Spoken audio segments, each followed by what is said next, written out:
Bonjour tout le monde, je suis Stéphane Lemire, interniste gériatre, je suis président du conseil d'administration de la Fondation Âge. Aujourd'hui, on va s'attarder à des notions qui touchent à la santé psychologique pendant la situation de confinement. On veut vous donner des outils, des pistes d'action, puis différentes idées pour prendre un peu le contrôle là, de votre vie malgré le confinement.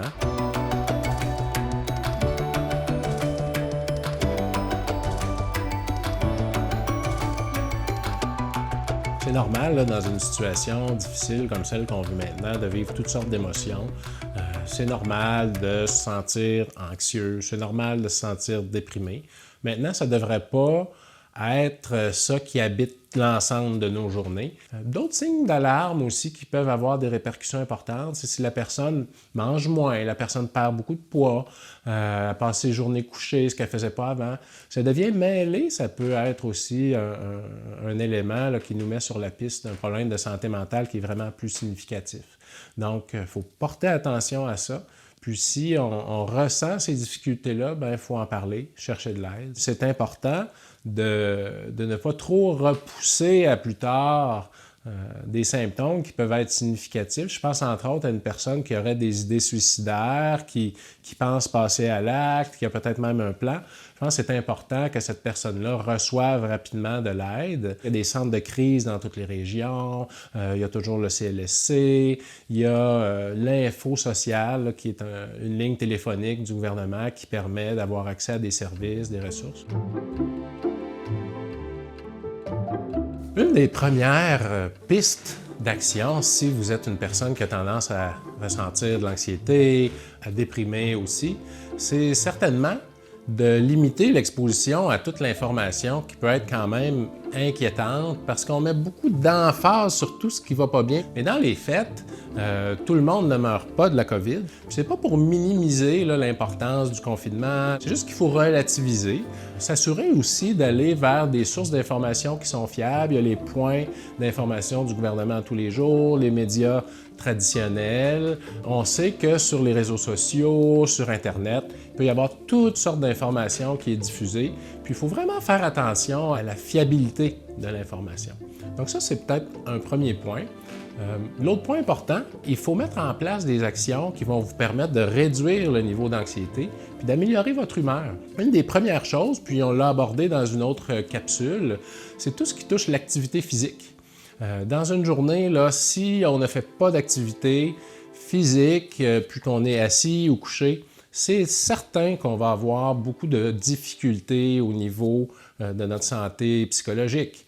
Puis n'oubliez pas, l'activité physique, c'est un peu le porte-bonheur de la vieillesse. Ça règle toutes sortes de problèmes, de la santé psychologique, santé mentale, aux difficultés liées à la mobilité, à la force, à l'endurance, puis même à l'appétit. Il y a plusieurs aliments qui ont un effet positif sur notre morale, mais quand on parle d'aliments de type malbouffe, des aliments gras, sucrés, cet effet-là est quand même de courte durée et en général va amener l'effet inverse à plus long terme. Donc, c'est important de limiter les aliments qui ne sont pas appropriés dans une diète équilibrée. Ceci étant dit, se faire des petits plaisirs, là, c'est tout à fait normal, tout à fait correct.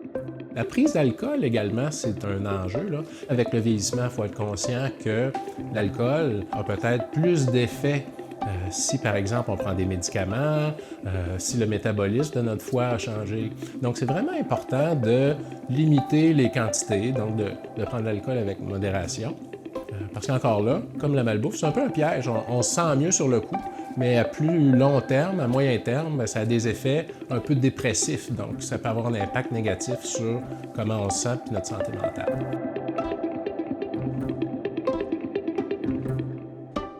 Il y a des études qui ont montré plein de choses qui peuvent avoir un effet bénéfique sur le moral. Puis une des choses les plus importantes, c'est les contacts sociaux. On peut donc imaginer qu'en situation de confinement, où on n'a plus la possibilité d'aller à la rencontre des gens comme on aurait voulu le faire, ça peut devenir rapidement un enjeu là, quant à notre bonheur.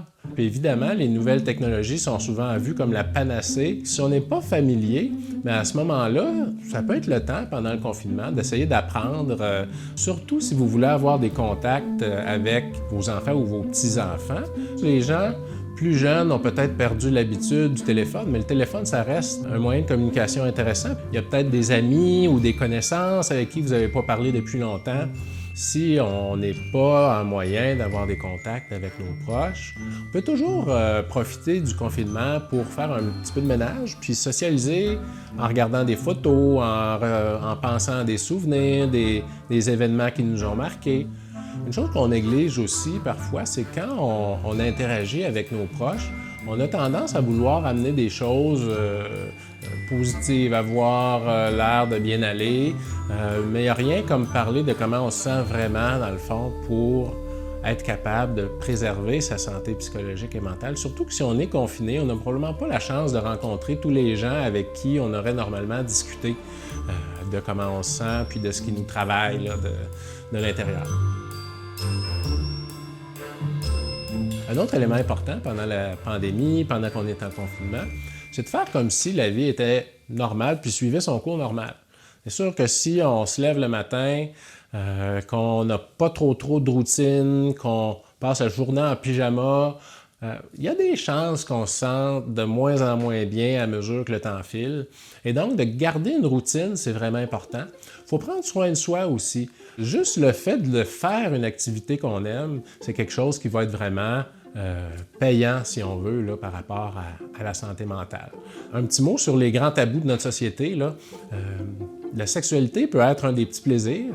Donc, en vieillissant, souvent, on néglige cette facette-là de la santé d'une personne, mais ça fait toujours partie de la vie, peu importe l'âge.